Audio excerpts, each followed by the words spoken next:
Olá, espero que vocês estejam bem. Aqui quem fala é a Mirella, diretamente dos estúdios Sigo Som, aqui na Vila Sílvia, Zona Leste de São Paulo. Está começando mais um Casa Poeticast, que é um programa realizado pela Casa Poética em parceria com a Secretaria Municipal de Cultura, através da 8ª edição do Fomento à Cultura das Periferias de São Paulo. Mas sem demoras, roda a vinheta para a gente conhecer nossa convidada de hoje.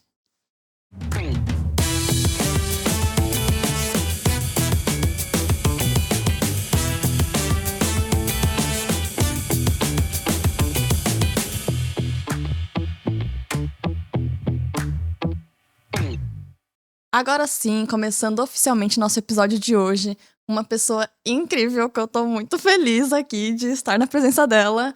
Poeta, slammer, poeta formadora do Interescolar, que já foi campeã nacional. Nicole Amaral!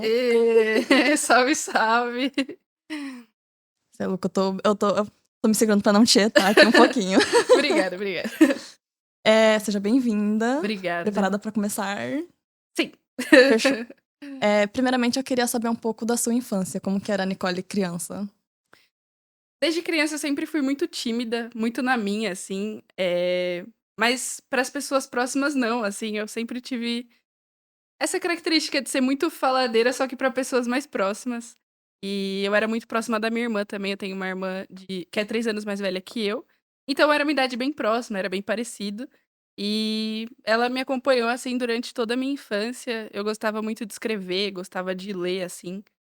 E era muito tímida, consequentemente, né. Quando eu entrei na escola, como eu tinha feito creche, minha mãe é funcionária pública, né, e do lado do hospital que ela trabalhava, tinha uma creche que era muito boa. E, tipo, eu tinha uns 5, 6 anos, eles ensinaram a gente a ler e escrever já. Então, quando eu entrei na escola, eu já sabia ler e escrever, tudo. Aí eu pulei do do 1º ano para o 2º, e aí de lá eu comecei a fazer várias amizades, né, aquele ciclo da escola, escola pública também.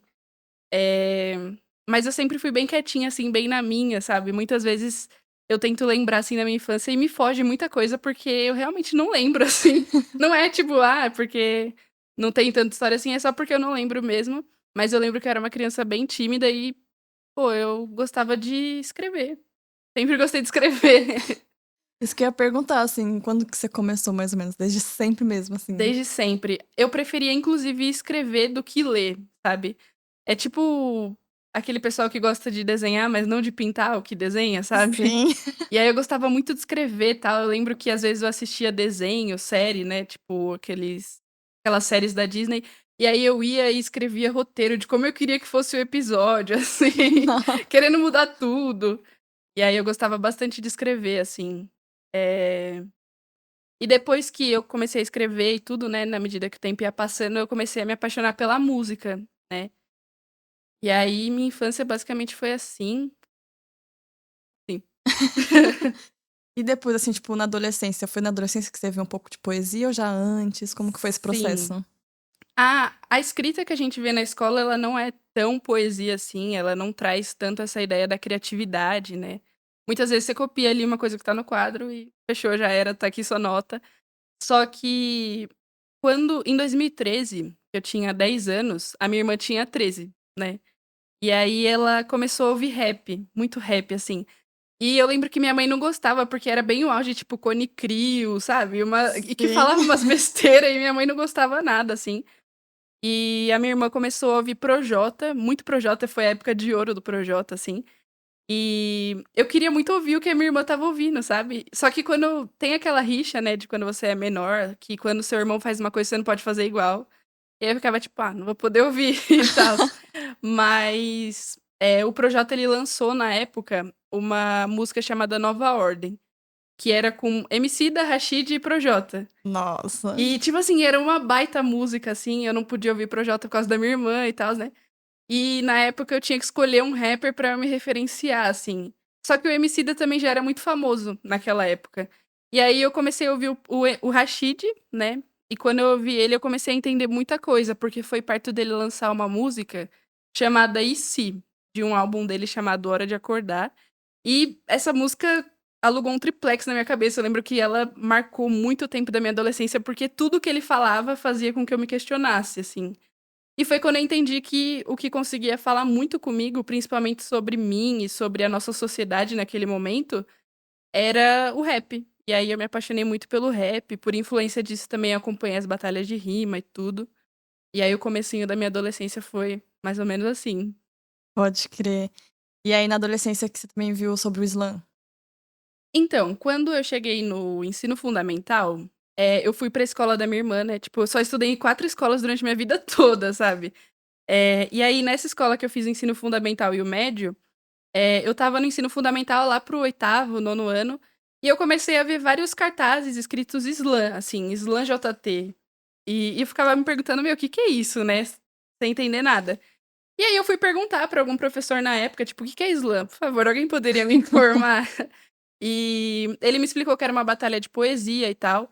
Na época tinha uma professora que ela era muito ativa pra fazer o Islã, que era a professora Jaqueline de geografia, inclusive beijo pro.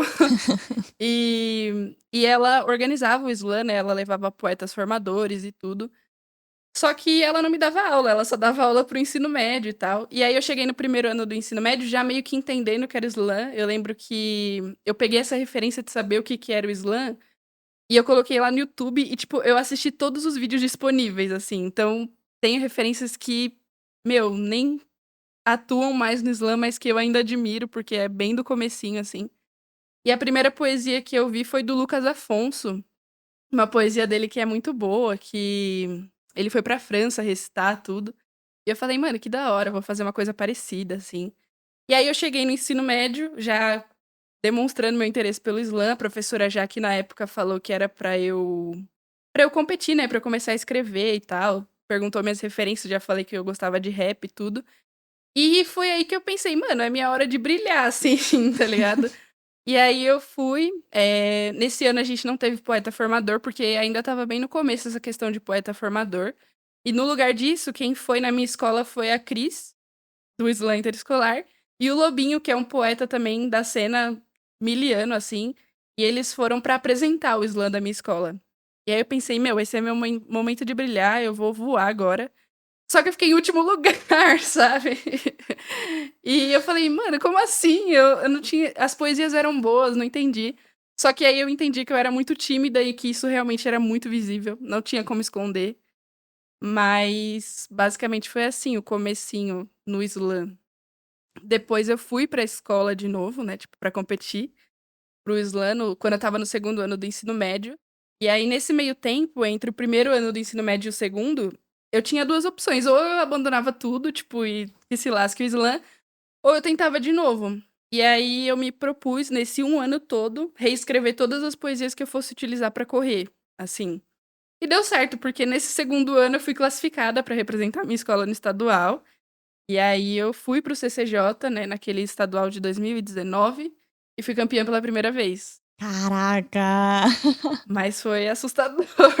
Não, imagina, eu acho que, tipo, primeira vez, assim, que a gente vai recitar no slam, bate um nervosismo. Sim. Meu, eu me tremi a primeira vez que eu participei, assim. Mas enfim, nem tem continuidade, assim, e tal. Ainda bem que você insistiu, porque Sim. sério, você é muito boa. E você virou poeta formadora também, né, então como que foi Sim. esse processo pra você de, tipo, ter sido aluna, né, e ter passado por isso e agora voltar como poeta formadora? Como que é essa troca com os alunos também? Bom, eu acho que eu ter virado poeta formadora foi uma influência muito grande do slam da Guilhermina, né. Como eu participei 2 vezes, fui para o nacional e tudo, quando eu saí da escola, eu acho que eles perceberam ou entenderam que eu ia me sentir bem deslocada, assim, na poesia de rua e tudo. Mas eu sempre frequentei muito o slam da Guilhermina, tipo, desde o começo, quando eu fui, pela primeira vez e perdi, eu já falei: "Não, quero ir em todas as edições do slam da Guilhermina". Só que não era possível, porque eu era menor de idade na época, então era só uma vez ou outra e tals. E tendo em vista isso, quando eu saí da escola, o slam da Guilhermina começou a me convidar para vários eventos, assim, pra participar com eles, seja Sesc, Casa de Cultura. E aí eu fui meio que aprendiz deles por um tempo, assim, sabe. Aprendi bastante coisa sobre vários eventos e tudo. E até que chegou um momento, em 2022, que eu já estava com eles direto, assim, em vários eventos, várias coisas. E deu super certo, assim, sabe. E o Emerson me mandou mensagem perguntando se eu podia ser poeta formadora. Só que tinha um problema que eu trabalhei em hospital, sempre trabalhei em hospital. E na época eu tinha acabado de ser promovida de aprendiz para mensageira, né, que é quem leva as medicações da farmácia para os lugares, assim, para os pacientes e tudo. E eu falei: "Meu, não tem como, porque eu sou 6 por 1, é impossível". E aí ele Puts. falou: "Não, mas a gente tenta colocar você ali só para o horário que você pode tudo". E aí 2023 foi bem experimental, assim, só que deu super certo, porque eu me apaixonei. Quando eu entrei nas escolas, né, quando eu fiz as primeiras formações, eu optei por fazer escolas mais próximas, e a primeira escola que eu fui, foi a escola que eu estudei. Então quando eu cheguei lá, foi um acolhimento gigante, sabe, eu me senti muito em casa, porque eu realmente estava em casa. E aí isso me incentivou pra continuar, assim, e foi gigante. E aí quando eu virei poeta formadora também, foi a primeira geração de poetas formadores que já tinham participado do slam interescolar. Então foi uma experiência muito doida, assim, a gente chegava, falava: "Ó, já competi e tudo". E para o aluno que tá ouvindo, às vezes ele acha que é tão distante aquela realidade pra ele, que ver alguém que já passou por aquilo e ainda assim tá ali na escola dele, levando a poesia, ele se inspira bastante, eu acho, sabe. Mas foi porque eu fui aprendiz de slam da Guilhermina, e aí também em 2022, antes de eu ser convidada pra ser poeta formadora, eu fui jurada do slam interescolar. E aconteceu uma coisa muito da hora que não tão da hora assim, né, mas em uma das poesias da final, uma poeta ela usou, tipo, metade de uma poesia de um poeta, e a outra metade de outro. E nessas ninguém percebeu, porque eram poesias muito antigas. E aí nessas eu peguei minha referência de, tipo, ter vários vídeos na memória, e eu dei uma nota bem baixa, assim, claro, não pra humilhar, assim, tipo um 0, mas eu dei uma nota bem baixa. E aí perguntaram: "Meu, mas por que que você deu uma nota tão baixa? A poesia é mó boa e tal". E aí a gente foi descobrir que é porque aconteceu várias coisas e tal, e aí eles falaram: "Pô, da hora ter alguém que saque assim e tals". Aí eu acredito que isso também tenha influenciado pra eu receber esse convite. Nossa, que bom, caraca. Graças a Deus pelo plágio. É. Como é que foi voltar pra sua escola? Falou que voltou, né, como que foi isso? Bom, quando eu participei no segundo ano do ensino médio e no terceiro, né, só que no terceiro estourou a pandemia. E aí o slam interescolar foi online, foi tudo online, e eu não tive a chance de me despedir deles fisicamente, assim, não consegui ir na minha escola pra tipo: "Ó, professores, muito obrigada por tudo, tô indo embora". Era só, tipo, tudo por mensagem, assim, bem frio como a pandemia foi, né. E quando eu cheguei lá foi bizarro, porque eu me senti muito abraçada, como se eu ainda estivesse lá, se eu nunca tivesse saído, sabe. E também é interessante porque desde essa primeira edição que eu participei no em 2018, né, que foi a que eu perdi, até 2024, porque o de 2025 não foi ainda, eu estive em todas as finais do Slam JT. Mesmo que eu não estivesse participando, eu ia pra ser apresentadora ou se não pra ser jurada, mas eu sempre estava pela área ali, sabe. E poder me despedir corretamente dos professores, ver que eles se sentiram muito orgulhosos por me verem fazendo formação, foi muito da hora, tipo, encheu muito meu coração pra que eu tivesse coragem de ir até as escolas que eu não conhecia, inclusive, sabe. Sim, que da hora. Eh, e você também organizou o Slant Quatira, né? Fala um pouco Sim. sobre isso. Bom, quando eu participei do slam interescolar pela primeira vez, né, quando eu fui para o CCJ, que foi o de 2019, a minha escola estava na segunda edição de participação do slam interescolar. E o primeiro representante foi o Tali, que ele estudava comunicação visual na ETEC de Coatira. E coincidentemente eu estudava química nessa mesma ETEC quando eu participei do slam. Então a gente já se conhecia assim por estar no slam, estar ali no corre da poesia e tudo. E nessas ele já organizava o Slam de Coatira, ele foi um dos idealizadores, inclusive. E aí, quando eu saí da escola também, ele me mandou mensagem e falou: "Pô, já que você tá fazendo poesia, tá correndo, você não quer virar organizadora com a gente, tudo?". E aí, quando eu fui para o Slam de Coatira, eu fui como matemática. E aí eu fui matemática por algumas edições presenciais, depois a gente teve a pandemia também, né.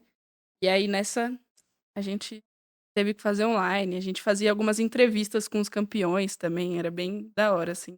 Que da hora. É muito louco, assim, a gente pensar como que foi isso na pandemia, né? Porque na hora que aconteceu, assim, era um desafio. Tipo, mano, o que a gente Sim, vai fazer agora, tá ligado? E aí, real. da hora que vocês, tipo, desenvolveram isso, tipo, fazer entrevista e tal, tipo, mó da hora isso. É... Queria que você recitasse um pouquinho pra gente agora. Sim, bora lá. Mandar uma poesia que eu fiz pra minha avó, Tá bom. certo? Vamos lá.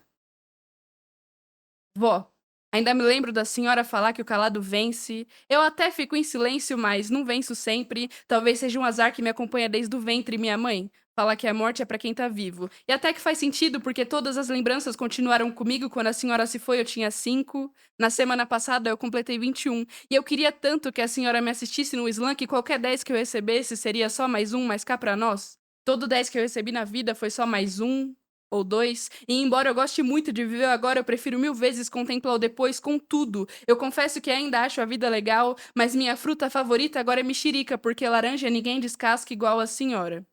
Rosa não é mais minha cor favorita. Eu odeio quintas e entendi o papo da vida não ser feita para colecionar feriados e sim datas comemorativas a propósito. Eu ainda amo o dia do meu aniversário, assim como a senhora eu também gosto de ir na feira, de acordar cedo, odeio garoa só, não tenho religião, mas como eu posso de acreditar de Deus se ele trouxe justo a senhora para minha vida? Quando eu tive pneumonia, o médico disse que eu não viveria e sabe o que a senhora fez? Orou e disse Deus proverá, e quando as coisas me afligem, eu também oro e digo que Deus proverá, ou que Ele é bom o tempo todo, porque esse foi o momento mais precioso da minha vida e eu renasceria só pra ouvir isso de novo, mas com os morros traçantes, eu percebi que é impossível saber o valor das pessoas. E queria eu ter reparado nisso antes ou ter sido mais constante nas minhas atitudes, tenho pensado em casas e carros quitados. O quão pequenos são os sentimentos que têm te abalado? Hein? O quão pequenos são os sentimentos que têm te abalado? Me culpei por decisões que eu não tinha participado, me perguntando se eu fiz a coisa certa ou só tive o mero azar de acordar com o pé errado, mas tem dores que duram mó cota. E eu me lembro que a senhora também escrevia. Todo dia uma receita que aprendeu na Palmeirinha. Eu tinha medo do boneco, mas eu também assistia. Talvez um dia eu agradeça pelos acasos da vida e a senhora não vai acreditar. Eu também aprendi a fazer poesia. É que tem um barulho incessante aqui dentro que só para quando eu encontro uma caneta e uma folha vazia. Hoje eu entro nas escolas e até faço oficina, mas a minha sina é mostrar que eles também são poetas de verdade e eu tenho dialogado com pessoas como eu, que assistem poesia com os olhos brilhando que nem o meu. A senhora dizia que meu coração é bom e a poesia nunca deu motivo pra duvidar, mas assim como lembranças, poesias, nem sempre que eu fecho os olhos tá tudo lá, mas quem diria? Minha mãe vive falando pra eu largar esses negócios de slam, mas eu tenho certeza que a senhora apoiaria. Ela não tem culpa de acreditar em tudo, eu não tenho culpa de acreditar em nada, mas semana passada, no almoço de família, ela me chamou de poeta. E foi aí que eu percebi que ela também acreditava, só não fala, eu acho, que não demonstrar afeto é uma coisa de família, porque ela jura que eu não vi ela de canto quando eu me apresentei a algum slam da Guilhermine e mal sabe que isso é o que me incentiva todos os dias e organiza a orquestra da minha cabeça. O barulho não é ruim, só é confuso. Tipo a saudade que te esmaga quando você foge dela, mas eu descobri que tem dores que duram mó cota. E cota foi o tempo que eu demorei pra perceber que a senhora nunca leria essa carta. Foi o frio na barriga com o tamanho da história que eu quero escrever antes que eu parta e acima de tudo a certeza de que eu só odeio quintas-feiras porque a senhora se foi numa quarta. Pou, pou, Valeu. pou. Nossa, potente. Obrigada. É, falando agora um pouco da sua escrita, eu queria saber um pouco das coisas que te atravessam, tanto pra você escrever ou pra refletir, enfim, como que as coisas te atravessam, o que te atravessa? Bom, no começo, quando eu comecei a escrever, né, como eu peguei referência de muitos lugares, eu me acostumei muito com a crítica social, com várias questões que estavam nitidamente erradas, mas que ninguém percebia, assim. E eu comecei a escrever sobre desigualdade intelectual, sobre as coisas que aconteciam na escola que às vezes as pessoas não sabiam, assim. A primeiro momento foi muito uma denúncia sobre as minhas vivências, sabe? E, tipo, muito da hora, a gente tem que estar muito forte nisso mesmo, tem que ter esse posicionamento, tem que ir lá se engajar pra isso. Só que uma coisa que eu percebia também é que ninguém falava sobre sentimentos, sabe? Ninguém falava sobre alguma coisa muito importante, sabe? Por exemplo, às vezes você chega em casa e tem alguém muito especial te esperando, mas você nunca escreveu uma poesia pra essa pessoa, só que você escreve uma pra uma pessoa que nem te conhece, sabe? E aí eu comecei a me questionar muito sobre isso, e de um tempo pra cá, né, depois que eu comecei a me conhecer na escrita e tudo, eu tenho trazido muito mais os temas sensíveis mesmo, que são difíceis de tratar, que são difíceis de explicar e que muitas vezes eles não são individuais. E mesmo que eles não sejam individuais, eles ainda assim não são tão vistos, não são tão lembrados quando fala pra fazer uma poesia, sabe. Então quando eu vou nas escolas também, eu gosto muito de mandar essa poesia, porque mostra pra eles que o slam não é só falar sobre desigualdade, tipo, embora seja importante, não é a única coisa disponível, não é o único tema que a gente tem. E eu acho que me atravessa muito, assim, essa questão de poesia sentimental e tudo. Pode crer. Você acha que, isso tem mudado um pouco? Porque eu, por exemplo, eu vejo muitos jovens escrevendo sobre depressão, sobre o que sentem e tal, suas dores, né. Você acha que isso tem acontecido de falar mais sobre os sentimentos ou que ainda continua, tipo, da militância, que é importante também, mas que não era falado tanto do sentimento, né. Tem mudado? Sim. Bom, quando eu entrei na cena, eu lembro que tinha um ditado clássico, assim, dos slams que era: "Poesia de amor não ganha slam". E, tipo, eu achava isso muito estranho, sabe. Por que não, tá ligado? E de um tempo pra cá, eu acredito que a nova geração tem quebrado muito esse sistema, né, tipo, as poesias de amor estão começando a ganhar slam, mas numa comparação, ainda a poesia de desigualdade, sobre as injustiças todas, ainda ganham, assim, né, essa questão mais social. Mas eu acho que a curto prazo, as poesias elas vão começar a serem avaliadas pela estrutura, pela performance, não só pelo tema, sabe. E na medida que as pessoas novas também chegam, elas vêm com essa ideia de que poesia de amor ganha slam sim, sabe. Então fica bem aberto, para o público a questão dos temas. E na medida que eles conhecem os temas de forma diferente, eu acredito que vai começar a mudar. Mas por enquanto a da sociedade ainda tá ganhando. Pode crer.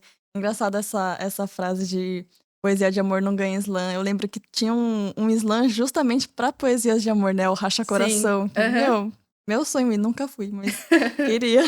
Sim, E você tem um livro e um livreto publicados, né, queria que você sim. contasse um pouco dessa história, como foi publicar um livro e o livreto. E depois, se quiser mostrar, fazer um Sim. merchan. Bom, tudo começou na pandemia, né, que foi um tempo sombrio, acho que pra todo mundo, principalmente pra quem era artista, porque era meio difícil, né, você conseguir, eh, divulgar seu trabalho como você fazia na rua e nos slams, tudo. Então se perdeu muito esse contato. Mas por um lado a gente teve uma coisa que eu acredito que tenha sido muito importante para o meu crescimento, que foi o online, né. Ele ajudou pra muitas coisas, o alcance que a gente tinha, rede social e tudo. E meu primeiro livro, ele se chama Resquícios da Quarentena, e ele foi lançado depois que acabou o distanciamento, né, e tals, que oficializaram. E ele é do processo da pandemia, tipo, o meu processo escrito durante a pandemia. Então, todos os dias eu fazia pelo menos um texto, era tipo um desafio que eu tinha comigo, e eu numerava o dia da pandemia que a gente estava, sabe. Então, tipo assim, dia 17 da pandemia, e eu lançava. Boa parte desses textos eu guardei pra mim, alguns eram poesias, outros não, tinha uns que eram cartas, tinha uns que era só uma frase, e saíram várias poesias, assim, várias formas de comunicação. E nesses dias, quando acabou, eu achei interessante ressaltar alguns, porque eles mostravam exatamente o processo, do começo, que era bem esperançoso pra acabar logo, e o final que já estava bem triste, sabe, já estava bem sofrido, não tá aguentando mais. E e aí eu terminei de escrever tudo isso, estava ali na reta final de terminar tudo isso, e eu participei de um slam chamado Slam da Rampa, no Rio de Janeiro, online, né, não fui para o Rio e tal. E eu participei deles, tal, fiquei em segundo lugar numa edição normal, só que no mês seguinte era aniversário deles, e eles me ofereceram uma vaga pra para o evento de aniversário deles, para o lançamento e tal. E o prêmio pra pessoa que ganhasse esse aniversário era a publicação de um livro por meio da editora Frutificando, do Rio também. E aí eu falei: "Bom, vamos lá, né, vamos fazer aí esse vamos participar e tal". Na época, inclusive, eu corri com muita gente, assim, do Rio, que era muito boa. O Cota, que depois foi campeão BR, assim, representou a gente no mundial, Poeta Monrá do Rio, várias pessoas, assim, de vários lugares, assim, do Brasil, competiram nessa final, né, nesse aniversário, e eu fui campeã desse aniversário. E eu achei muito doido, porque eles divulgaram, né, tipo: "Ai, você vai fazer seu livro e tals", e eu fiquei pensando: "Meu Deus, eu não tenho nem o que fazer de livro, né". E aí eu olhei pra esse projeto do Resquícios da Quarentena, que na época era um projeto para o meu Instagram, e quis converter ele ali para um livro, peguei os meus favoritos, o que eu me identificava mais e justamente essa escala, né, tipo do otimista até o pessimismo da pandemia. E aí lançou esse livro, eu tive que esperar também, me tornar maior de idade pra lançar esse livro, então eu tive meio que um ano, assim, pra organizar tudo bonitinho, como eu queria que fosse e tal.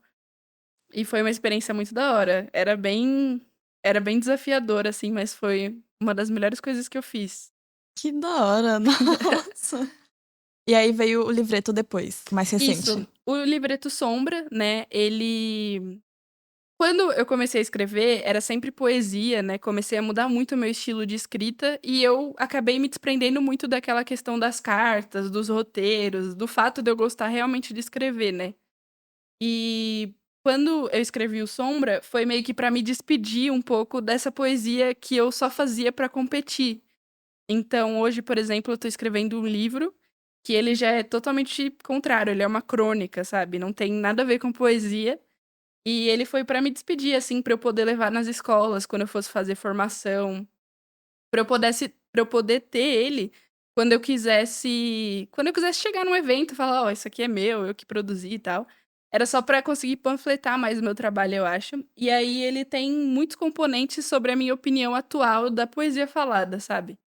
Então sobre o slam, sobre até as minhas questões mesmo, como eu apresento a poesia, como eu chego nas escolas, expectativas também, é basicamente minha sombra mesmo. Acho que é por isso que é esse o nome, sabe. E aí ele é a sombra de tudo que eu fui, assim, pra refletir naquilo que eu ainda vou ser, sabe. Bem poética e tal.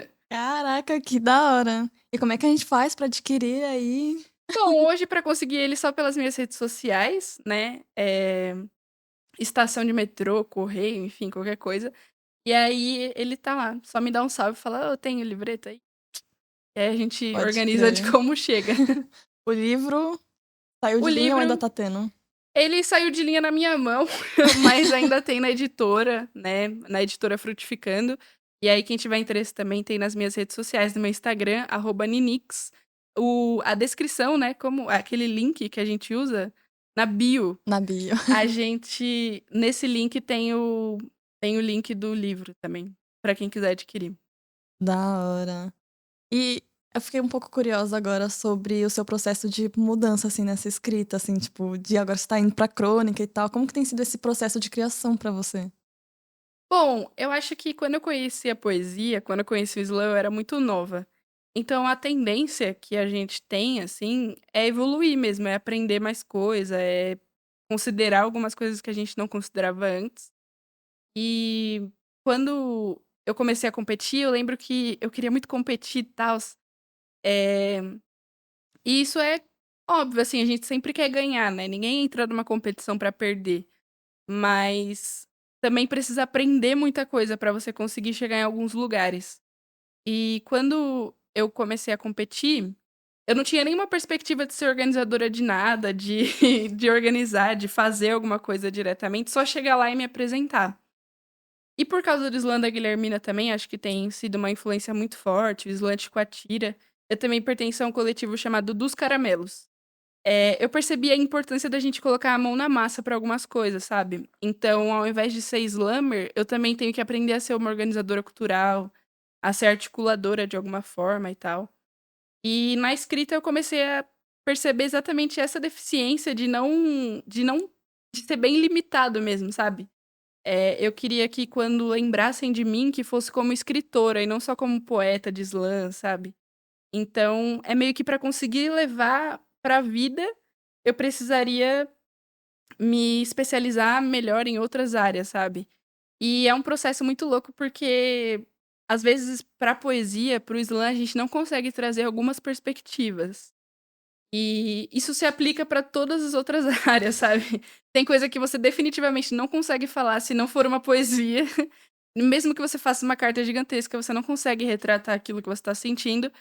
E o contrário também se aplica, eu acho que tem coisas nas minhas poesias que eu sempre quis muito falar, mas eu não consigo falar em poesia. Tem que escolher outra forma, porque na poesia ou eu tenho muita dificuldade ou realmente não tem como, sabe.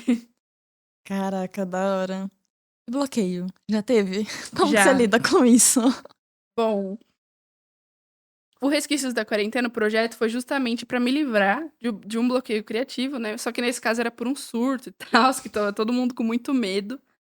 Eh, e tinha muito, assim, eu lembro que às vezes eu ficava ouvindo bastante música. Eu acho que uma coisa que me ajuda muito a me reconectar é justamente ouvir esses raps do passado que eu não podia ouvir, agora eu posso, né, porque a minha irmã não tá mais perto. E eu sempre tento me reconectar, né, alguma co eu acredito que alguma coisa levou a gente até onde a gente tá. E se a gente for olhando pelos passos que a gente seguiu, a gente vai encontrar nosso caminho de novo, a gente vai encontrar nosso objetivo de novo, sabe.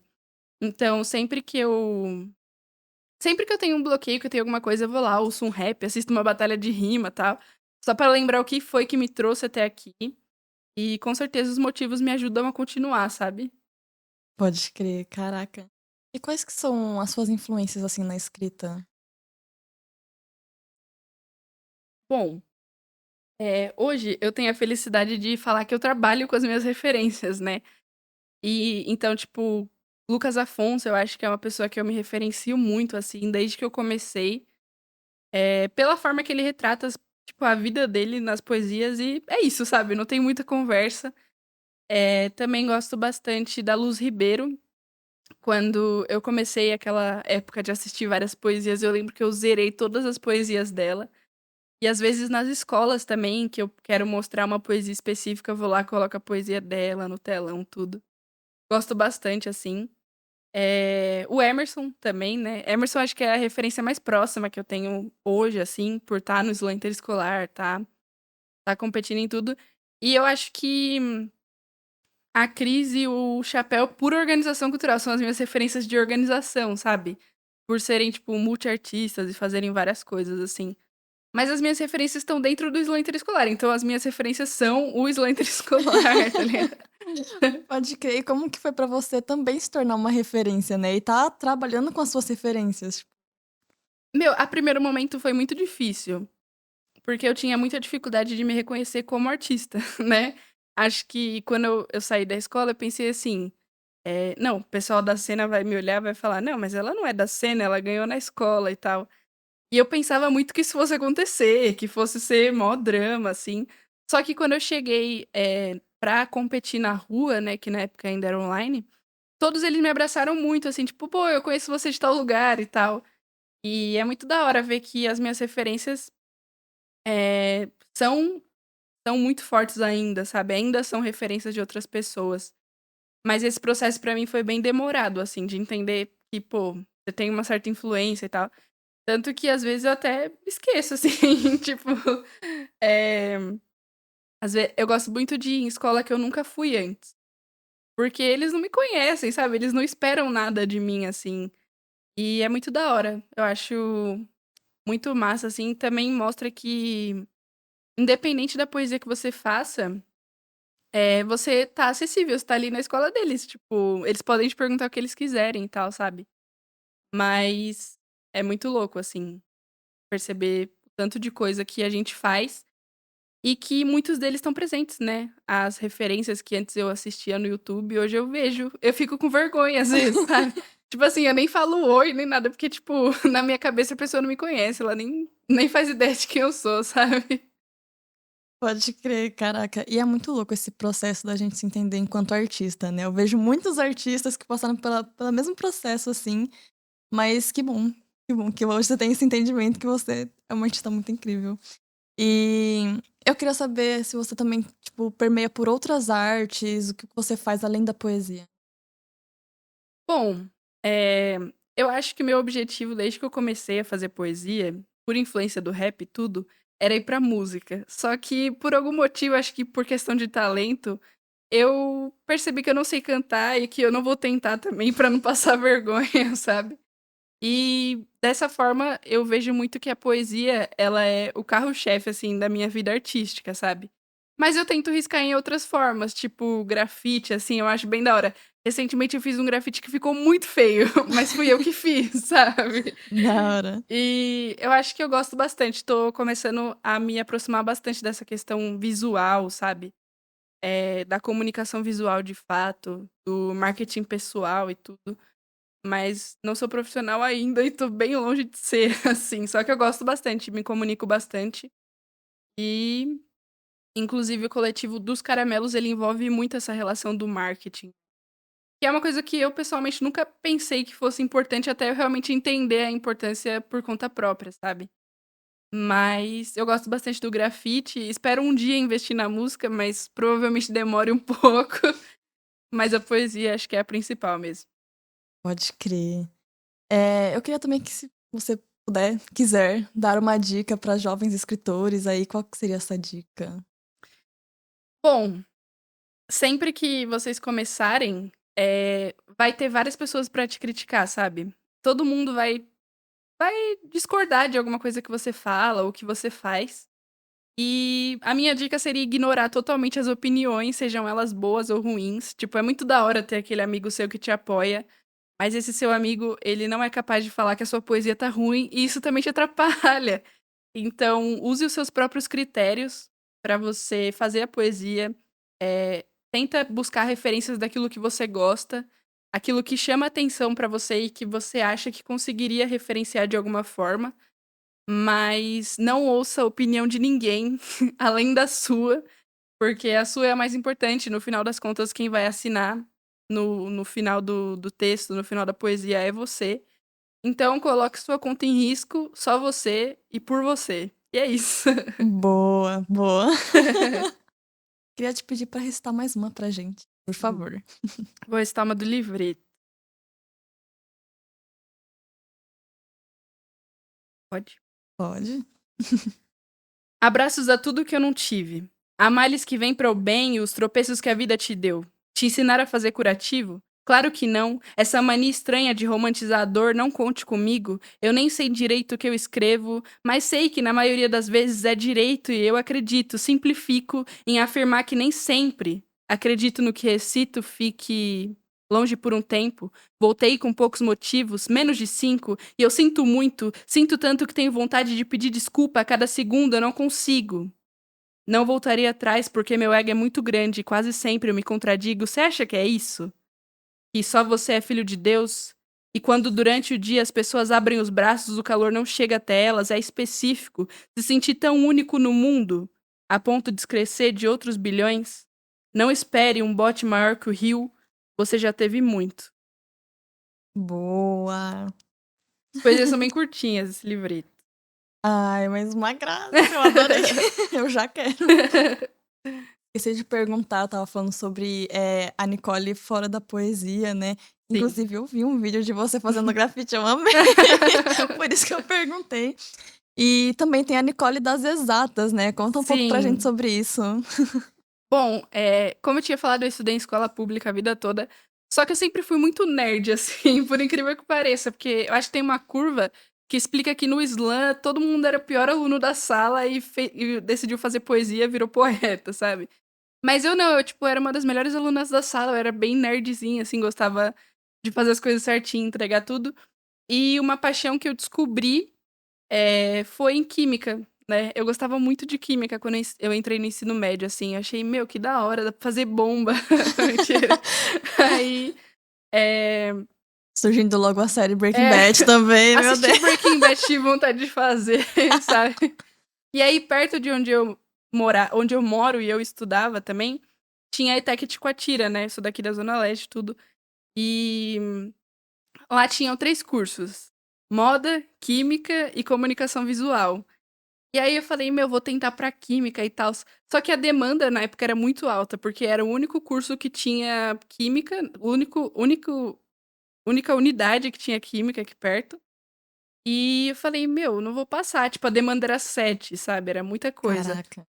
E aí eu pensei: "Nossa, gente, que que injusto". Mas tinha uma professora de química na época, que eu não lembro o nome dela, mas ela era muito da hora. E quando eu comentei com ela que eu queria fazer química, ela falou: "Meu, faz, você vai se dar super bem e tals". O spoiler é que eu nunca usei química na minha vida, mas eu fiquei super feliz em fazer e tal. Mas aí eu fui e prestei essa ETEC, prestei o vestibular, tudo, né. Lembro que teve um apoio dos professores, todos eles panfletavam pra gente fazer ETEC e tudo. E aí eu passei pra fazer química no modular, então eu ia pra escola de manhã e à tarde eu ia para o técnico, todo dia.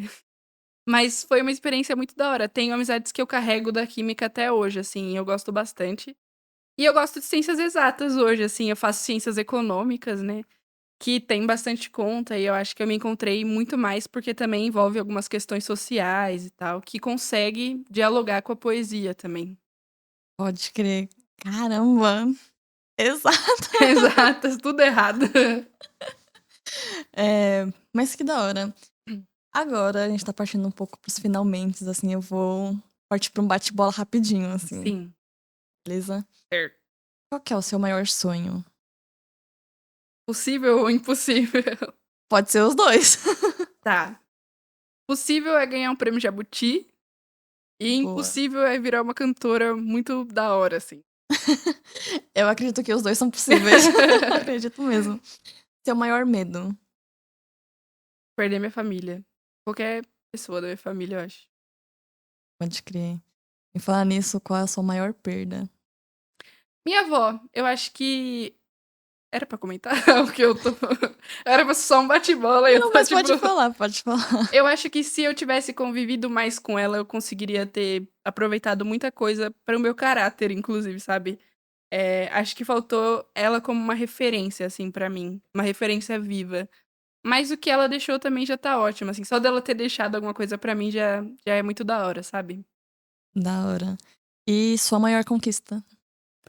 Ah, nacional, acho que é muito da hora falar que você é campeão nacional de alguma coisa, sabe.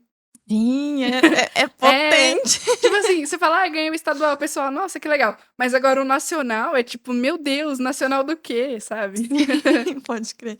Os dois pra mim é incrível, assim, mas enfim. Agora uma pergunta mais profunda, você pode se aprofundar se quiser. Sim. O que é o amor pra você? Eu acho que o amor é a coragem da gente ser aquilo que a gente não teria coragem de ser. É justamente a coragem, sabe. É é você colocar a cara pra fazer as coisas por amor, sabe, independente de ter motivação ou não. É só uma coisa que nasce com você, e você escolhe se você mostra para o mundo ou se você guarda só pra você, sabe. E a porcentagem de como você emana aquilo, e eu acho que é isso, assim, é a coragem de ser você mesmo, e a coragem de você mostrar para as pessoas aquilo que você é, sabe, independente da área, assim, seja profissional, você sempre tem que ter um amor. Ninguém nasce sem amor por nada, sabe, acho meio difícil mesmo. Pode crer. Caraca. Se quiser deixar suas considerações finais, fique à vontade. Bom, muito obrigada, queria muito agradecer aí pelo convite e tudo. Me sigam nas minhas redes sociais, @ninix. Eu sei que é um pouco geração Z e tals, mas é Nini com N de navio, XS underline, e aí lá tem todas as minhas poesias, trampos, participações, várias coisas. Pode crer, é isso. Sigam nossa convidada, sigam a gente aqui também da Casa Poética, Casa Poética SP, tanto no YouTube, no Insta, enfim, procura a gente lá. Não perca os próximos episódios, que vai estar muito legal também. E é isso, te agradecer por ter topado aí, ter essa conversa. Eu tô realmente muito feliz, É porque eu nóis. sou muito sua fã. Obrigada.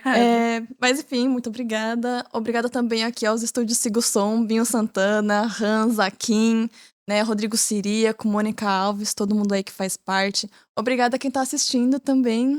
E é isso, fiquem bem e até a próxima.